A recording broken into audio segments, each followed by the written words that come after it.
Dicen que Santa Marta fue la primera ciudad fundada en Colombia, pero antes que los mapas ya hablaba el territorio.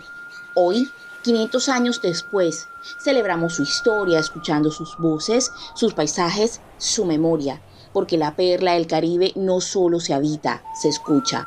Esto es Santa Marta, 500 años, territorio de biodiversidad. Una serie de podcasts que explora cómo la biodiversidad de este lugar único nos ha enseñado a conocerla, a construir conocimiento para el país y el mundo, a defenderla y a gestionarla.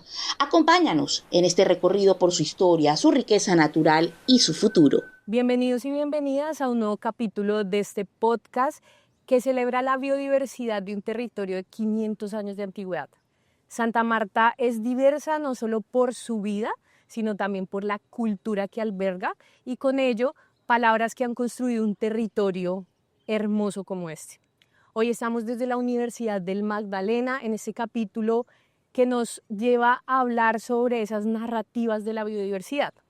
Y para ello tenemos dos invitados. Una es Sandra Vilardi, ex viceministra de Ambiente y docente de la Universidad de los Andes. Y también tenemos a Mauricio Arrieta, que es docente de la Universidad del Magdalena. Bienvenida, Sandra. Muchas gracias, Aliana. Yo también fui profesora de esta universidad y entonces me siento en mi casa. Qué alegría estar aquí con ustedes. Gracias por aceptar la invitación. Bienvenido, Mauricio. Gracias, bienvenidos. Gracias por estar aquí. Me parece muy chévere poder conversar sobre biodiversidad en los 500 años.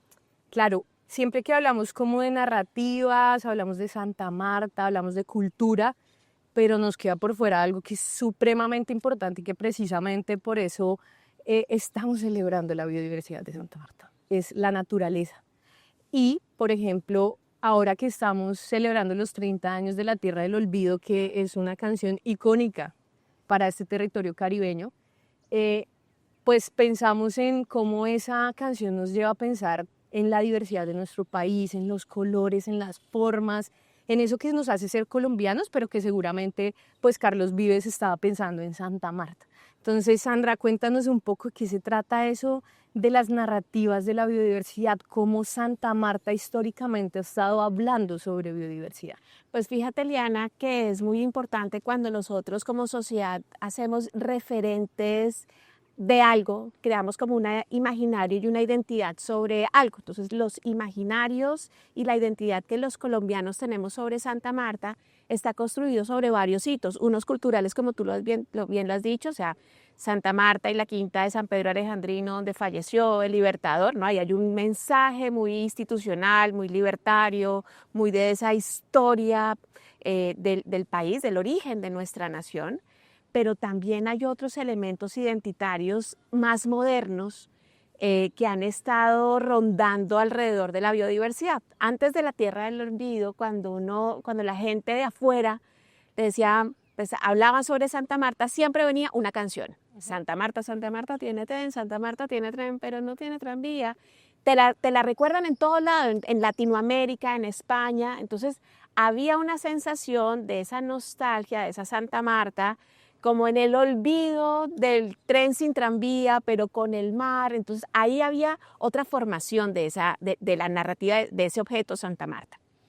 Por allá en los años 90, hace 30 años, justo en medio de esa sensación tan horrible que vivíamos en el país, asociada a la historia de la guerra del narcotráfico y de la violencia, sale este hombre maravilloso con esta canción que nos dio la vuelta a la historia moderna de la cultura del país.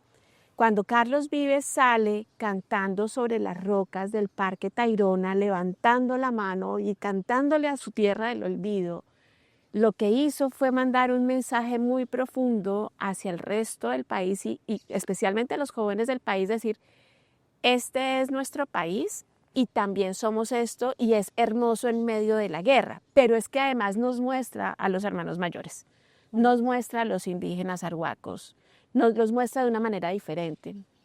Entonces, con la Tierra del Olvido, empezamos los colombianos y especialmente los jóvenes colombianos a encontrar una manera diferente de identificarnos con lo que somos.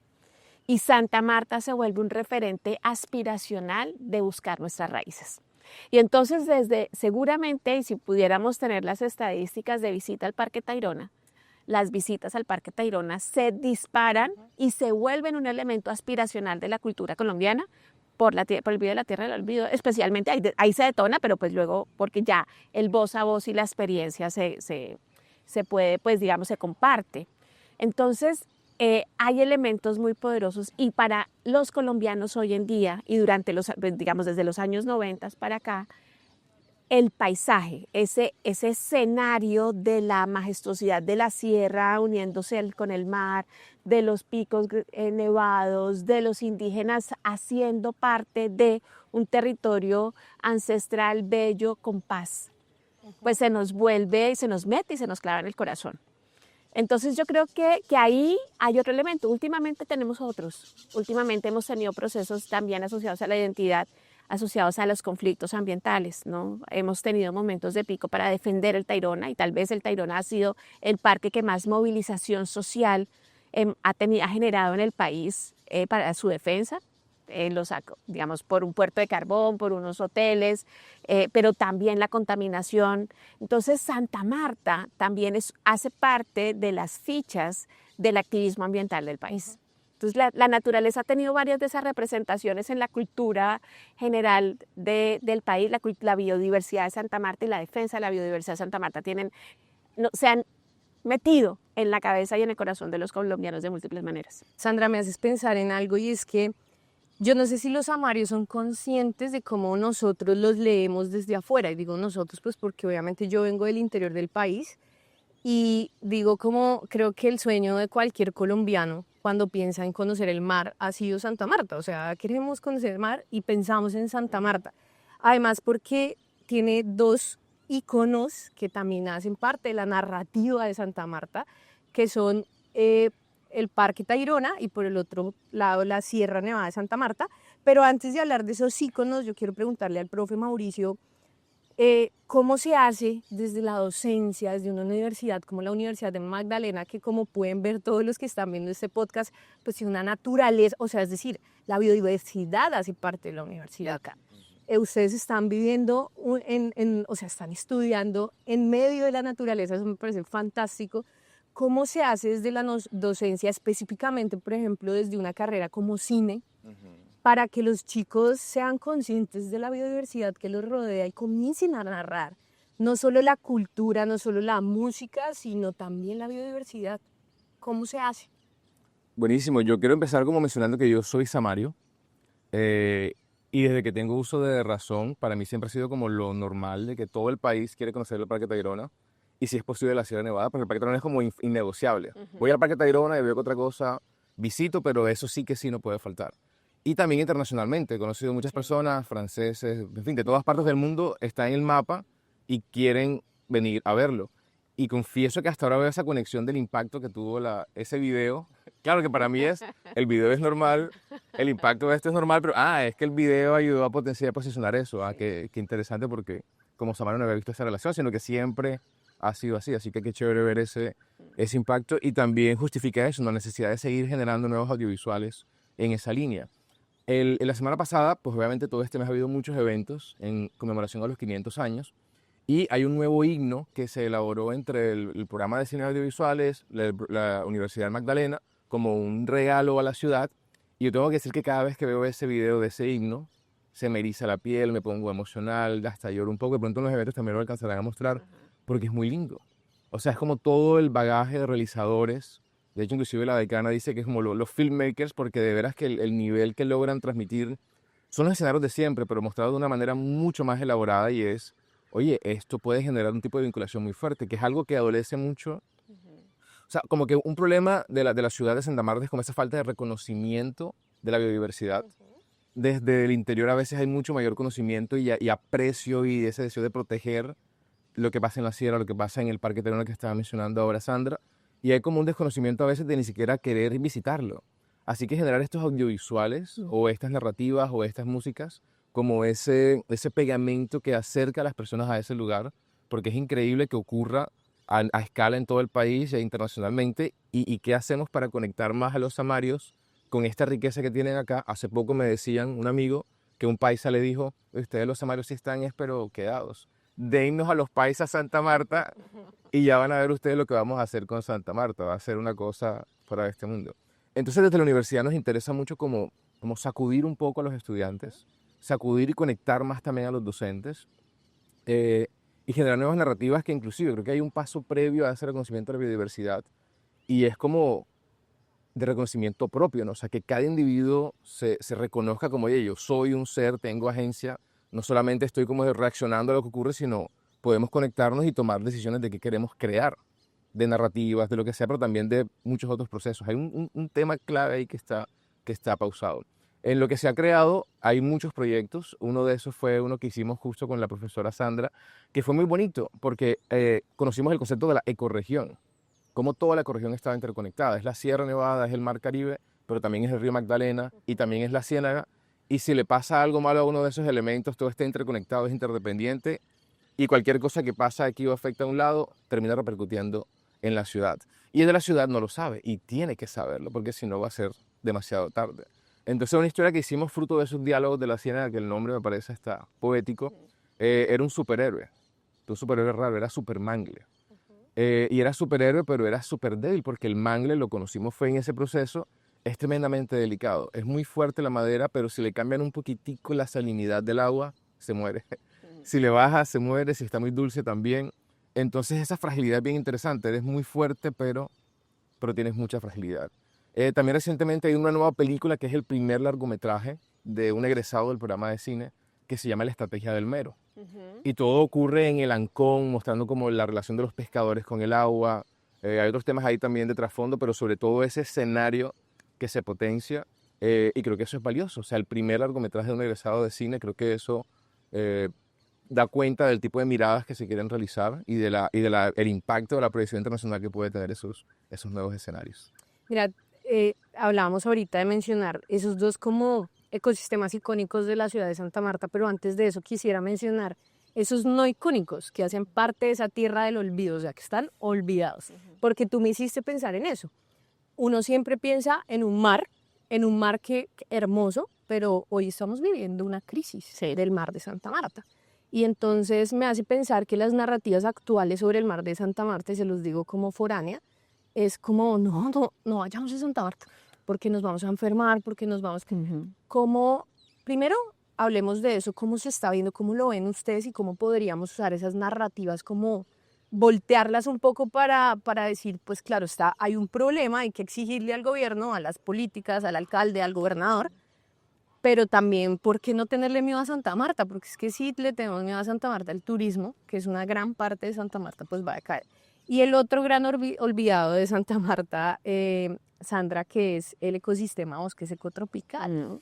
Y que además vemos, o sea, a mí una de las cosas que más me impresiona de Santa Marta y me parece hermoso es ver esas montañas con cactus y demás, pero que también me llama la atención porque están muy, muy afectados. Entonces, Sandra, cuéntanos primero, ¿cómo podemos cambiar esa narrativa del mar y qué podemos, o sea, hacia dónde podemos voltear la narrativa y la mirada del bosque seco tropical? Fíjate que esos dos elementos me llevan a contar que a veces hemos tenido mucha culpa en hablar de los ecosistemas estratégicos. Entonces hay unos ecosistemas que son el show, ¿no? Los corales, el manglar, el bosque húmedo, el páramo, son como las estrellas de la biodiversidad, y es que los otros también lo son.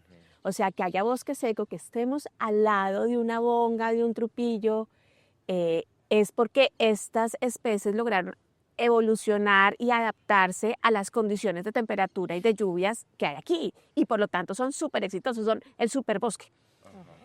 Pero hemos tenido unas narrativas muy perversas.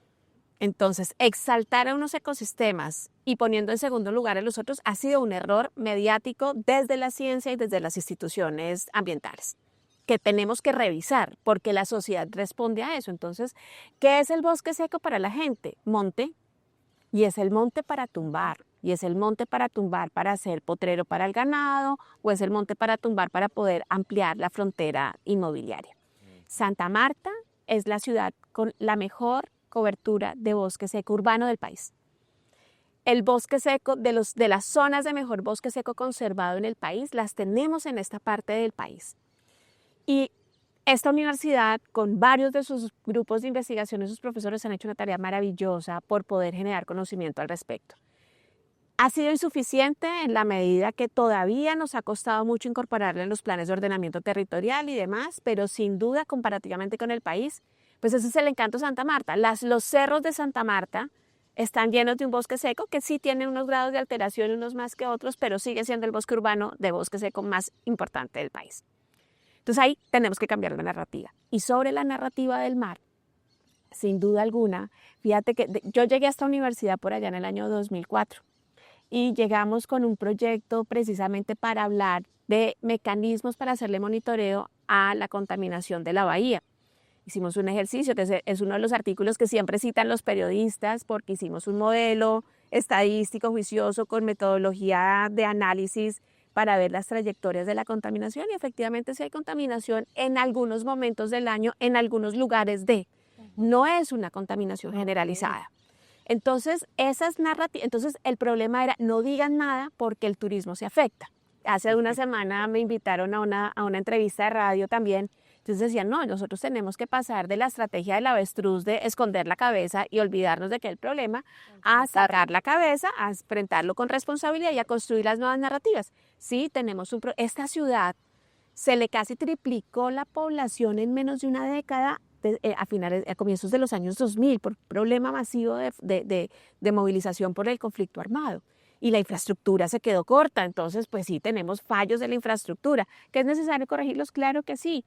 Pero entonces seamos conscientes, porque no avanzamos y decimos, miren, en épocas de lluvias vamos a tener el riesgo y la probabilidad de que esto suceda, pongamos un mejor monitoreo costero para dar las alertas, como pasa en otras playas del mundo, en otros lugares del mundo que se hace monitoreo, pues es como pasar de la estrategia del avestruz a una estrategia, por ejemplo, del delfín. El delfín está alerta, le avisa a sus amigos. ¿Qué necesitamos? Poder tener un monitoreo. Estar preparado. Estar preparado y advertir, porque fíjate que esto lo voy a unir con el tema climático. Lo que necesitan ciudades como esta, ante ascenso del nivel del mar, ante todos los retos climáticos, ante el reto del agua, que todos los que hemos vivido en Santa Marta sabemos la dificultad de tener agua. Hay semanas que no llega el agua a las casas. Es monitorear, es tener el dato, y el monitoreo no como un relator de la tragedia, sino como una advertencia para podernos planear y programar mejor hacia adelante. Entonces, con el agua al mar pasa exactamente lo mismo. Sabemos, están identificados cuáles son los puntos donde siempre tenemos brotes de contaminación. Hay unos nuevos por temas de expansión urbana, inmobiliaria y urbana, pero necesitamos como sociedad civil también empujar a las instituciones a que tomen decisiones, y ahí, por ejemplo, las narrativas, las conversaciones las tenemos que detonar y dinamizar con otros argumentos. Mauricio, ahí con lo que dice Sandra, ¿cuál es la obligación, digamos, de profesionales de las comunicaciones en general? Los que estamos informando, los que mostramos, los que a veces creamos alarmas también, porque hay que decirlo, o sea, somos quienes creamos las alarmas. ¿Cuál es la responsabilidad de este lado? ¿Cuál es la responsabilidad de este lado, perdón? ¿Y qué se puede hacer? O sea, ¿ustedes cómo podrían, por ejemplo, porque no es necesario saber sobre biodiversidad? Acá hay un montón de gente que lo sabe, que lo ha estudiado, que tiene la información. Entonces, de este lado, ¿qué podemos hacer para que eso cambie, para que ese imaginario cambie, para que las narrativas sobre la ciudad cambien y para que también sea conocida esa parte de la biodiversidad que es muy difícil de conocer? ¿Qué pregunta? Yo creo que hay algo clave y que estamos trabajando en este momento en la universidad, y son las narrativas transmedia, que tienen varios componentes, ¿cierto? Pero uno de ellos es como que parte de las narrativas transmedia es cuando hay como un ecosistema de diferentes plataformas, pero en últimas uno quiere que la persona no solamente escuche una historia o escuche una canción, sino que el fin último es que la persona responda a un llamado a la acción. Y ese llamado a la acción a veces puede ser el crear algo. Hace 10 años era posible con herramientas digitales y con un celular crear hasta cierto nivel, ¿cierto? Crear historias, que los niños crearan historias de la ciénaga y demás, pero hoy con la IA está pasando algo que da miedo, pero también incentiva, y es que tenemos aquí profesores que dicen, no, yo siempre había querido ser compositor y ahora con esta IA hago las letras, pero las personalizo, y con esta otra IA hago como todo el arreglo musical. Entonces, es algo que al principio nos dice, bueno, pero ¿qué nivel de profesionalismo tendrán a nivel musical? ¿Qué eran los músicos de ese tipo de composiciones? Pero desde la parte de narrativa transmedia es interesante, es como un docente que previamente nunca se habría imaginado poder crear ese tipo de elementos y qué puede hacer con esos elementos. Igualmente los estudiantes o los futuros profesionales. Y sí hemos detectado que el tema es de comunicación, ¿cierto? Cómo la sociedad civil se empodera y conectado con esta necesidad de tener agencia. Y creo que hay una conexión muy fuerte cuando tú creas algo, es mucho más fácil tener pertenencia por eso que estás haciendo. Entonces es chévere escuchar la canción de la Tierra del Olvido, pero es mucho más chévere poder crear, ¿cierto? Como diferentes elementos, no tendrán ese nivel de profesionalismo, ese nivel, pero creo que si tenemos como esa conexión de esta comunidad que está un poco en el olvido y que está olvidada, que está amnésica, y empiezan a crear cosas, vamos a salir como de esa pasividad, ¿no? Casi que generacional e intergeneracional inclusive. Entonces ese componente creo que es clave y estamos trabajando mucho en eso y creo que hay una conexión entre cómo cambiar la educación en esa vía, porque en última es un tema de educación.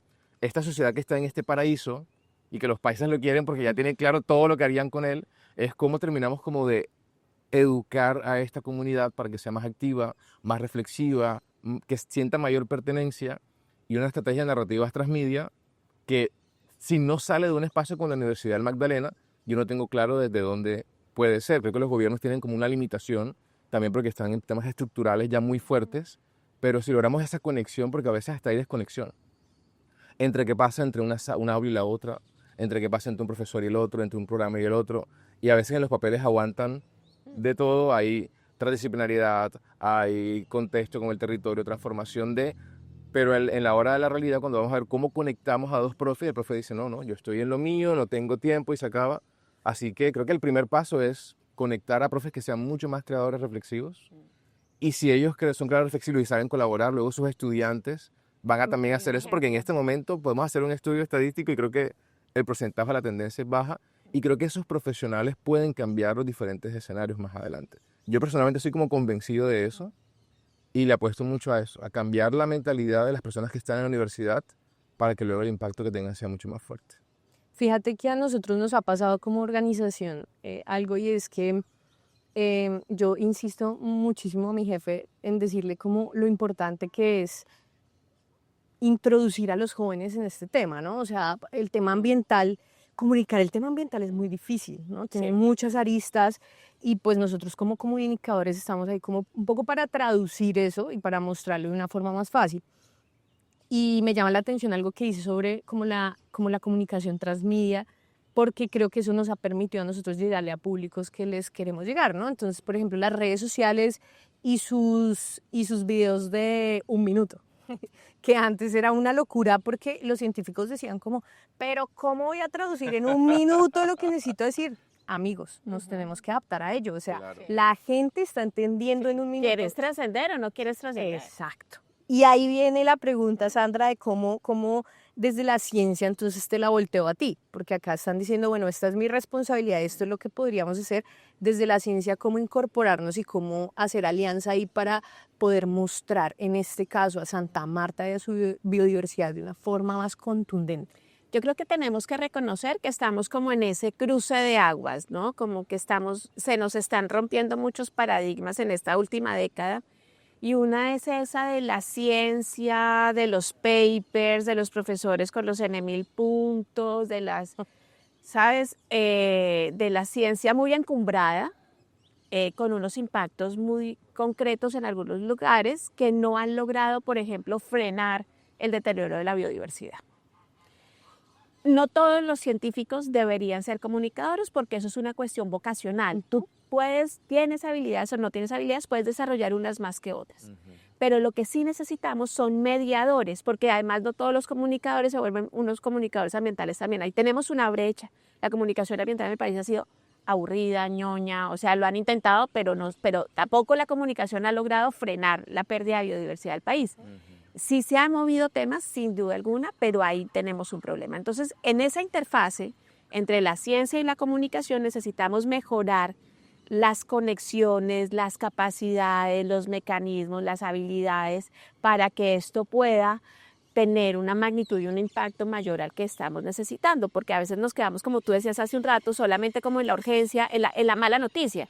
O sea, los temas ambientales en este país se volvieron el problema, el drama, la angustia, La desesperanza. desesperanza. Y cuando intentamos ponerlos en bonito y en prepositivo, pues se vuelve el documental de National Geographic. Entonces, ahí tenemos un reto en la interfaz. Y es un reto que tenemos que seguir trabajando entre los que tenemos esa intención de poder trabajar con los otros. ¿Qué pasa? Que en las aulas todos necesitamos estar explorando y sembrando esa inquietud porque nuestros estudiantes tenemos interesados. Yo antes era profesora aquí en la Facultad de Ciencias, fui decana de esta facultad, y ahora soy en la Facultad de Administración, pero doy clase a los gerentes. Y entonces, de otro lado, empezamos a ver con innovaciones gerenciales también las dependencias de las empresas de la biodiversidad. Y aquí, por ejemplo, el sector turismo depende completamente de la belleza escénica de la región. Entonces, ¿cómo empezar a detectar en nuestros estudiantes quiénes tienen ese interés? Y es con ellos también trabajar. En un aula no podemos homogeneizar, pero tenemos que darles herramientas a todos. Y los temas ambientales tienen que ser transversales en todas las clases. O sea, hacia allá tenemos que ir avanzando, pero estamos en esa transición y yo creo que tenemos que seguirla acelerando, pero creo que hacia allá vamos. Por ejemplo, el trabajo que hicimos acá con Mauricio fue tan bello. Yo trabajé siempre aquí muy bien con mis colegas de las otras facultades. Porque había gente pila como Mauricio, con ganas de explorar otras cosas y de poder desarrollar, y pues esto es un ensayo, vamos a intentarlo, y bueno, y ya con ese ensayo Mauricio ha tenido un trabajo exitosísimo, del cual me alegra mucho, y bueno, ahí va, se crean semillas y se van sembrando raíces y van creciendo los frutos. Gracias, Sandra y Mauricio. A mí me encantaría quedarme aquí hablando, pero pues obviamente tenemos un tiempo. Bien. Pues sí, qué pena, sí, es que hay conexiones que demoran en llegar y mientras escuchaba a Sandra dije, pues claro, es esto que está pasando. Nosotros en el centro Innova de Magdalena hicimos un video, no había hecho la conexión, que se llama La Vaca Loca B10, ¿vale? Y ese video fue fruto de muchas reuniones con muchos profesores. Y lo que hicimos fue, estamos en la biodiversidad, tenemos que convivir con ella. Fue que le pedimos a 3 profes que dibujaran una vaca digital, pero cada uno sin ver el trabajo del otro. Entonces cada quien dibujó una parte de la vaca, otro por aquí la otra, otro acá. De hecho está en YouTube, lo pueden buscar como Vaca Loca B10. Y lo que al final quedó fue una vaca que no tiene cabeza, que tiene 2 partes traseras, que tiene 4 ubres, tiene 8 patas. Y claro, como muchos programas y muchas clases se diseñan de esa manera, cada profesor mira qué hace en su parte. Y la conclusión fue que no importaba qué tan bueno es un docente, qué tan buena es su clase, sigue siendo un porcentaje muy bajo de la experiencia educativa del estudiante. Claro. Y cuando le mostramos esta vaca loca a los estudiantes y le preguntábamos, ¿has identificado vacas locas en tus clases? Y decían, no, sí, claro. Y las historias eran infinitas porque es un dolor. De hecho, le llamamos las metáforas son importantes, le llamamos como un dolor educativo. Y ese es uno que está latente. Exactamente. Entonces, cuando ya tenemos un nombre para eso, ya es mucho más fácil preguntarle a un profesor, ¿pero tiene vacas locas en sus cursos? Y no, sí, bueno, venga, ¿cómo conectamos y cómo evitamos? Porque eso no está bien. Y eso pasa en los territorios, con los problemas ambientales, las vacas locas de la comunicación. Exacto. Eso es lo que está sucediendo. Pero bueno, ahí vamos trabajando juntos, vamos encontrando soluciones. Esto que está pasando hoy acá es parte de esa solución. Así que bueno, nada, Sandra y Mauricio, les agradezco por haber estado en este podcast. Y también pues les agradezco a quienes nos están escuchando y viendo hoy. Nos vemos en una próxima oportunidad. Hoy terminamos este podcast. Quien les habla, Liana Garzón, desde la Universidad del Magdalena, y atrás en el máster nuestros compañeros que nos están ayudando con la producción. Nos vemos otro día.